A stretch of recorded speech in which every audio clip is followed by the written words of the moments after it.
verificando a solução de um sistema linear invariante no tempo. Então, o que nós temos aqui é um sistema linear invariante no tempo, dado por x ponto de t é igual a x mais bu. Lembrando que o x de t, esse termo que está aqui, ele é um vetor. E o de t, ele também costuma ser um vetor.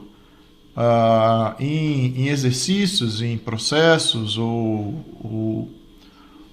em processos de identificação, o x poderia ser um escalar, o u também poderia ser escalar, mas o mais comum de nós termos é o x sendo um vetor e o u também sendo um vetor. Quando nós lidamos com sistemas de controle com uma única entrada, o u de t ele vai ser um escalar e o u de t faz o papel da variável de controle. Então, x faz o papel dos estados do sistema e u faz o papel da variável de controle, né? Mas no nosso caso aqui em particular, nós não estamos lidando com controle. Estamos lidando somente com a solução do sistema. Então, para esse sistema linear, x ponto é igual a x mais bu, nós desejamos obter a solução, né? E aqui foram dadas as matrizes do sistema. A matriz A é essa matriz aqui, ela é o 0, 6, menos 1 e menos 5. E a matriz B ela é a matriz 0 e 1. E foi dada também uma condição inicial, né? Esse vetor 1, 1. Então, o objetivo é determinar a solução x de t. O primeiro passo para calcular a solução x de t é calcular a exponencial de at. Por quê? Por causa dessa expressão aqui, a fórmula que calcula a solução x de t para a gente é essa fórmula aqui. X de t vai ser exponencial de at vezes x de 0 mais a integral de 0 a t da exponencial de a t menos tal, b, u de tal, d tal. Então, o que nós temos aqui é que o tempo tzinho está aqui, o tempo tzinho está aqui em cima, o tempo tzinho ele entra aqui também, e aqui temos o elemento tal. O tal é o elemento da integração com o d de tal aqui. Então, o u também depende de tal, e essa é a fórmula que nós utilizamos para poder calcular a solução x de t. Mas o primeiro passo para a gente calcular a solução x de t é calcular a exponencial de at, porque a exponencial de at entra aqui, nesse termo aqui, entra a exponencial de at que vai multiplicar com x de 0. Ok? Perfeito. Então, o primeiro passo é calcular a exponencial de at. Como é que a gente faz isso? Vocês estudaram nas aulas anteriores, no material das aulas anteriores, como que deve ser feito a exponencial de at. Mas vamos relembrar aqui como que a gente faz para calcular a exponencial de at. Então, nós temos essa matriz A aqui em cima, ela é a matriz A dada, e vamos calcular a exponencial dessa matriz. Então, o primeiro passo é descobrir os autovalores da matriz. Então, os autovalores da matriz A, após nós fazermos a continha aqui, nós vamos verificar que os autovalores são menos 2 e menos 3. Depois que nós verificamos que esses autovalores correspondem ao menos 2 e menos 3, nós precisamos montar o polinômio. E vamos fazer através de um dos métodos que foi explicado ou que está disponível nas aulas anteriores. Então, o método é fazer a função f igual à função que nós queremos avaliar. Então, o f de lambda vai ser o exponencial de lambda t. E nós juntamos o polinômio com g de lambda. Então, nós temos aqui dois termos. Então, f é a função que nós desejamos calcular e g é o polinômio. E o que nós fazemos depois? Nós pegamos a função f, que está aqui, substituímos o autovalor menos 2 aqui, obtemos essa expressão que está aqui mais à direita, exponencial de menos 2t, e igualamos, perceba, igualamos ao g do nosso polinômio. Então, vai ser igual ao g de menos 2, que vai ser alfa 0 menos 2 alfa 1. Quando substituir o lambda, menos 2, vai substituir o g de lambda menos 2, e o lambda que está aqui em cima, a gente substitui pelo menos 2. E obtemos essa expressão que está aqui embaixo. Muito bem. Fazemos o mesmo procedimento para a função avaliada no autovalor menos 3, que está aqui. Colocamos o menos 3 ali, obtemos a exponencial, fazemos essa exponencial ser igual ao g, substituímos o menos 3 aqui em g e obtemos a seguinte relação. A relação na qual esse elemento aqui vai ser igual a essa expressão do lado de cá e esse elemento aqui vai ser igual a essa expressão do lado de cá. Juntando isso, nós temos o quê? Nós fazemos a continha para descobrir quem que é o alfa 0 e quem que é o alfa 1. Fazendo essa continha, você vai encontrar que o alfa 1 vai ser exponencial de menos 2t menos exponencial de menos 3t, e o alfa de 0 vai ser 3 exponencial de menos 2t menos 2 exponencial de menos 3t. Muito bem, você encontrou então lambda 0 e encontrou, alfa 0 e alfa 1. Com alfa 0 e alfa 1, você vai substituir na equação, vejamos aqui abaixo. Então, o que nós temos é que o nosso f de a, que é a expressão que a gente quer calcular, vai ser igual ao exponencial de at. F de a vai ser igual ao exponencial de at, e daí nós fazemos a igualdade em relação ao g de a. Quem é que vai ser o g de a? O g de a vai ser alfa 0 vezes a identidade mais alfa 1 vezes a identidade. Então, o elemento que a gente quer calcular, que é a exponencial de at, aqui à esquerda, vai ser igual a alfa 0 vezes a identidade, está aqui embaixo, ó, alfa 0 vezes a identidade, mais alfa 1 vezes a matriz A. Fazendo essa continha aqui, você vai obter essa expressão que está aqui embaixo. Essa aqui é a matriz que representa a exponencial de AT. Então, temos aqui o primeiro elemento, o segundo elemento aqui, o terceiro elemento e o quarto elemento. Então, fazendo essa continha, nós encontramos a exponencial de AT, que era o primeiro passo que nós desejávamos resolver no nosso exercício. Então, de posse da exponencial de AT, nós voltamos aqui, ó, aqui em cima e verificamos. Bem, nós já calculamos a exponencial de AT. Com a exponencial de AT calculada e o x0 dado, x0 foi dado aqui em cima, basta substituir esse x0 ali em cima, aqui embaixo, para calcular essa primeira parcela. Então, essa primeira parcela aqui, ela é uma parcela que foi resolvida já. Porém, agora uma parcela que é mais complicada é essa parcela que está aqui mais à direita. Essa parcela aqui depende de uma integral. E daí, quando nós temos integral, a tarefa complica mais um pouco. Por quê? Porque aqui dentro da integral nós temos a exponencial de AT menos tal. Mas perceba que nós calculamos lá embaixo, vamos voltar lá embaixo no exercício, a tarefa que nós acabamos de completar. Nós calculamos aqui embaixo a exponencial de A vezes Tzinho. Ó, Tzinho.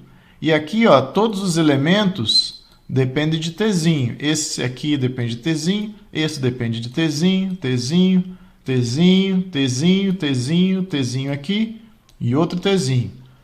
Mas o que nós percebemos é que dentro da integral nós temos exponencial de A Tzinho menos tal. Puxa, como é que a gente faz para encontrar o exponencial de A Tzinho menos tal? É simples, ó, porque aqui, ó, é Tzinho menos tal e aqui é Tzinho, correto? Então, aqui embaixo, onde tiver o Tzinho, você vai substituir por Tzinho menos tal. Aqui também, Tzinho menos tal, e vai substituindo. Onde aparecer Tzinho, você substitui por Tzinho menos tal, e aqui em cima, você vai ter, ó, a exponencial de A Tzinho menos tal. Correto? Muito bem. Então, sabendo dessa informação, bem, nós calculamos aqui embaixo a exponencial de AT vezes x de 0. Isso basicamente é pegar essa matriz aqui em cima, que é a exponencial de AT, e multiplicar por x de 0, que foi dado. Você vai obter esse termo aqui. Você vai obter esse termo. Muito bem. Agora, o segundo termo que nós precisamos calcular é a exponencial de AT menos tal vezes b de bola. B de bola foi dado no exercício, que é igual a esse vetor aqui, ó, 0 e 1. Mas agora a gente tem um pouquinho mais de trabalho, basicamente um trabalho braçal, de ter que reescrever a exponencial de AT menos tal. Então perceba aqui, ó, onde tinha o Tzinho, eu substituí por Tzinho menos tal. Daí, fazendo essa continha, multiplicando essa matriz aqui por esse vetor vai dar essa matriz aqui embaixo. Então, você pode refazer essa continha para chegar à conclusão que essa expressão está valendo. Então, essa expressão aqui, calculada aqui, ela corresponde à exponencial de AT menos tal vezes B de bola, que é a expressão que a gente precisa para poder substituir aqui, ó, exponencial de AT menos tal vezes B de bola. A gente precisa dessa expressão ali. Muito bem. Então, a resposta final do nosso exercício que ele pediu é: qual é a solução x de t? Bem, a solução x de t vai ser a solução da primeira parcela, que nós calculamos, vezes a integral, aqui mantém a integral, ok? A integral é mantida, porque a gente não resolveu ela. A integral de exponencial de AT menos tal vezes o B de bola, vezes o U de tal. O U de tal vezes o D de tal se mantém, porque o exercício não passou para a gente quem é esse U de tal. A princípio, esse U de tal pode ser um sinal qualquer. Pode ser uma entrada degrau, pode ser uma função seno, pode ser uma exponencial, ou pode ser um ruído aleatório qualquer. Não importa quem é o U de t. O que importa é que a solução você acabou de calcular e é dada por essa expressão aqui. Muito bem. Porém, o que acontece agora o novo exercício? Qual será a resposta do sistema? Quem será o x de t se nós aplicarmos uma entrada degrau unitária no sistema? O que significa entrada degrau unitária? Significa que o U de t, o U de tal aqui, ó, vai ser igual a 1 para todos os instantes de tempo. É a dica aqui embaixo. O degrau unitário ele é definido como uma entrada nula para os instantes de tempo negativo e igual a 1 para os instantes de tempo positivos. Muito bem? Então, o que nós precisamos fazer é substituir esse valor aqui, ó, U de t igual a 1, aqui, ó, à direita, dentro da integral.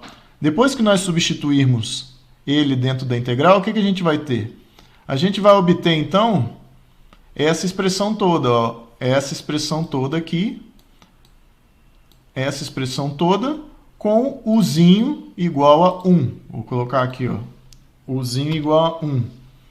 Então, nós obtemos a integral de 0 a t dessa expressão aqui dentro, vezes 1, vezes d tal. Agora, nós precisamos resolver essa integral aí. Puxa, como é que a gente faz para resolver essa integral, já que nós temos um vetor aí? Bem, a questão é, a integral ela é um operador linear, o que significa que nós devemos resolver a integral para cada um dos termos. Então, o que significa isso? Significa que nós precisamos pegar esse primeiro termo que está aqui, ó, esse termo que está aqui, 6e elevado a menos 2t menos tal, e fazer a integral dele. Depois, nós precisamos pegar esse outro termo que está aqui, menos 6e elevado a menos 3t menos tal, integrar ele. Depois, integrar esse elemento aqui de baixo, depois integrar esse elemento aqui de baixo. Então, o que nós temos agora é que nós precisamos resolver 4 integrais. Depois que nós resolvermos as 4 integrais, a gente vai ter a solução. Então, recapitulando, como é que a gente faz para resolver a integral? Integral de 6 exponencial de menos 2t menos tal de tal. Como é que a gente faz isso? Bem, isso aí nós já aprendemos lá no curso de cálculo 1 ou cálculo 2, já aprendemos a resolver isso. Então, recapitulando aqui, a integral de 6 exponencial de menos 2t menos tal de tal. Então, relembrando, né? Esse sujeito aqui, essa parcela, t, ele não depende de tal, então ele pode vir para fora da integral. Então, 6 é uma constante, também pode vir para fora da integral. Então, colocamos aqui para fora essa parcela, e o que sobrou dentro da integral é o e elevado a 2 tal de tal, né? Fazendo as continhas, você encontra que isso vai dar 3 multiplicado por 1 menos exponencial de menos 2t. Fazendo isso para os demais termos, eu fiz aqui, ó, mas eu recomendo que vocês verifiquem se essas contas do professor estão corretas. Então eu fiz essa continha, obtive essa expressão, fiz essa outra continha aqui e obtive essa outra expressão. Depois fiz essa continha e obtive uma expressão que, vamos ver, cadê a expressão? Está aqui, está aqui, isso. Então esse último termo dá 1 menos e elevado a menos 3t. Então, somando, recapitulando aqui, vamos ver, vamos voltar aqui em cima. Precisamos calcular a integral desse com a integral desse aqui, para calcular o termo superior. Então, a solução do primeiro elemento está aqui, a solução do segundo elemento está aqui, somando os dois, vai dar essa expressão aqui, e daí você faz de maneira correspondente para obter essa expressão aqui de baixo. Então, a resposta do exercício, o que o exercício pediu para a gente? Qual será a resposta se aplicarmos a entrada degrau unitário no sistema? Essa entrada degrau aqui. Ó. A resposta vai ser, x de t vai ser esse termo aqui, correto, mais a solução dessa parcela toda aqui, ó, dessa parcela que depende da integral. E essa parcela que depende da integral é esse termo aqui. Então, a resposta final é dada pela soma daqueles dois termos lá. O primeiro termo mais esse termo aqui. Correto? Então, encerramos essa atividade e com essas dicas vocês já têm condições de resolver a próxima tarefa. Qual é a próxima tarefa? Vou apresentar agora. A tarefa a ser resolvida é essa. Considere o sistema linear, um sistema linear parecido com o que nós acabamos de resolver, e ele tem essa característica aí. É dada a matriz A, a matriz B, a solução inicial, então determine a solução x de t. Depois, o que acontece com a solução x de t quando aplica a entrada degrau unitário? Depois, a próxima tarefa é, quando você já tiver calculado sua x de t, o que vai acontecer? Qual é o valor de x de t para t igual a 1 segundo e t igual a 2 segundos? Depois, uma tarefa para vocês fazerem no MATLAB, ela é opcional, significa que você faz se quiser, mas eu recomendo bastante você fazer para você entender um pouco mais qual é o objetivo da solução de um sistema dinâmico. Minha sugestão é, faça no MATLAB. Então, gere um gráfico no MATLAB que mostra a solução x de t com o passar do tempo. Então, por exemplo, aqui, ó, o primeiro elemento da solução ele inicia em menos 1 e o segundo elemento inicia em menos 2. Então, o x de 1 e o x de 2, todos eles vão aqui, ó, nascer em menos 1. Daí, o que vai acontecer com o x de 1? Ele vai subir, ele vai chacoalhar, ele vai ficar próximo de zero. O que vai acontecer com o x de 2? Ele vai subir, ele vai ficar oscilando, ou ele vai para zero? Então, a ideia do exercício do MATLAB é você verificar o que vai acontecer com x de 1 e x de 2 com o passar do tempo. Então, existe um conceito em sistemas lineares, que é o conceito de estabilidade. O sistema ele vai ser estável se x1 e x2, com o passar do tempo, forem para zero. Então, nós podemos verificar graficamente se esse x1 e x2 vai ser estável, ou seja, se o sistema vai ser estável ou não. Se algum dos x1 ou x2 começar a divergir, começar a crescer indefinidamente, significa que o sistema ele é instável. Instável. E a estabilidade, então, precisa que x1 e x2 vá para zero. Ok? Então, encerramos essa atividade da aula de hoje.